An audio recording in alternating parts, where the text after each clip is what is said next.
This is a Sports Catastrophe production. Hey there, Heather, ho there, it's Jeff Cutter Diamond. Welcome you to another Sports Catastrophe birthday boy. And the birthday boy for today, June the 1st, is a pitcher who was instrumental in helping the Boston Red Sox end their 86-year drought in 2004. He also pitched for Seattle, Los Angeles, Atlanta, Cleveland, New York, and Texas. He's 49 years old today, and he is a legend in Boston lore. He is Derek Lowe. Anyway, so Derek Lowe came from Michigan.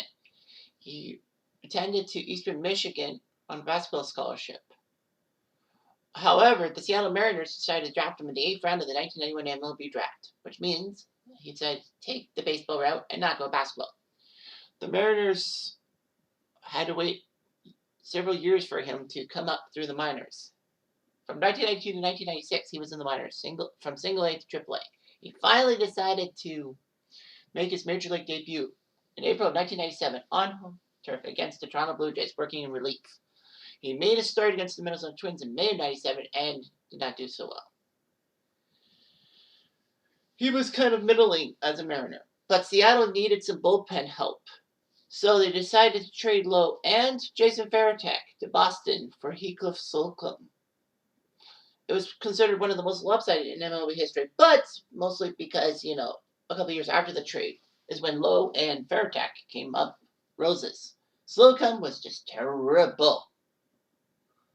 Anyway, Derek Lowe wasn't really much of a player. He was 5-15 his first 2 seasons as a Boston Red Sox player. And it looked like, okay, the trade would not work out. However, in 1999, when he became the closer, after Rod Beck left, he had a 2.63 ERA. But in 2000, he led the American League in saves with 42 and a 2.56 ERA. So Lowe started to pick up speed as a closer. And he looked good to be the closer in 2001. Sadly, though, after the trading deadline, his closer's job was taken away when the Red Sox needed Ugueth Urbina. Lowe didn't know what to do. So Lowe actually asked Joe Kerrigan, who was managing Boston at the time, to make him a starter again. Because, he's not a closer. But the funny thing about that is it actually worked out. In 2002, he won 21 games as a starter, 1 year after losing his closer's job. Can you imagine? That's John Smoltz territory.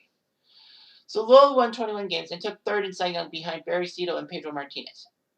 And at home, at Fenway Park, April of 2002, he no-hit the Tampa Bay Rays, becoming the first pitcher since Dave Moorhead in 1965 to throw a no-hitter at Fenway Park. I think Moorhead was not a Red Sox. Oh no, he was a Red Sox, sorry. Anyway, Lowe would have had a perfect game if not only for a third inning walk to Brett Abernathy. So Lowe became the starting pitcher for the American League in the All-Star game in 2002 and famously gave up the long ball that Barry Bonds hit, or so he thought, after Torrey's great catch. Lowe was pretty good, 17-7 in 2003. In 2004, he was worse. He was 14-12. However, the postseason was when he got hot. He was 3-0 in his 4 starts, 1.86 ERA. And the funny thing is, he was the winner in the final game of all 3 postseason series. He won Game 3 of the ALDS against the Angels. He won Game 7 of the ALCS against the Yankees when they came back from 3-0 down. And he was the winner in Game 4 of the World Series in 2004 when the Red Sox swept the Cardinals and finally ended their 86-year drought. It was amazing, all that.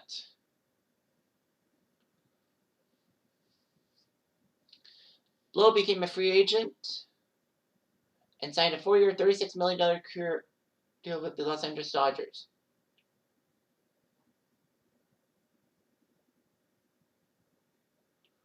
So Derek Lowe could not wear 32 because the Dodgers retired for Sandy Koufax. So anyway, Lowe picked up a one-hitter in 2005. But the funny thing is, that one hit was to the leadoff guy, Jerry Hairston Jr. Otherwise, he was fine. He was pretty good with pitching for the Dodgers and all that.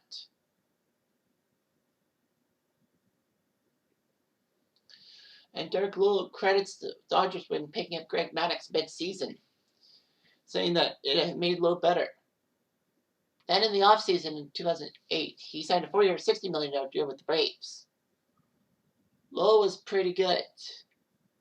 In 2010, he was only one of 2 active players to play 12 or more years without going on the DL, which is amazing. You know how pitchers can get hurt with their arm and all that. Lowe was exceptional and all that in the month of September in 2010, giving the Braves the wild card. But following the 2011 season, he was traded to Cleveland for Chris Jones. The Braves would have to pay $10 million of Lowe's $15 million salary for 2012. Lowe looked pretty good. He pitched a shutout against the Twins without getting a strikeout. Derek Lowe, unfortunately, was designated for assignment August of 2012 to make room for Corey Kluber. Kind of a good move, in a sense. So he was released August 10th. He was 8-10. But then 2 days later, the Yankees said, screw it, let's take him. And so he did. He basically was a relief pitcher and all that. But after the 2012 season, he left for Texas, signing a minor league contract. But he made the major league roster. And Lowe decided to retire in July 2013. He was known for his sinker ball, and he was advocating for various causes to fight cancer. He actually was a survivor of squamous cell sarcoma, and worked with the Melanoma Foundation in England. You know, melanoma is a skin condition, and all that. Skin and prostate cancer. He actually was diagnosed with ADD and received permission to treat it with Adderall, even though Major League Baseball banned it.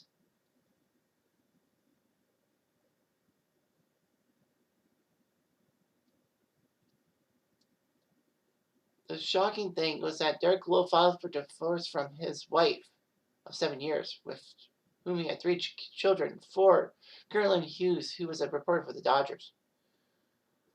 And they got married in 2008.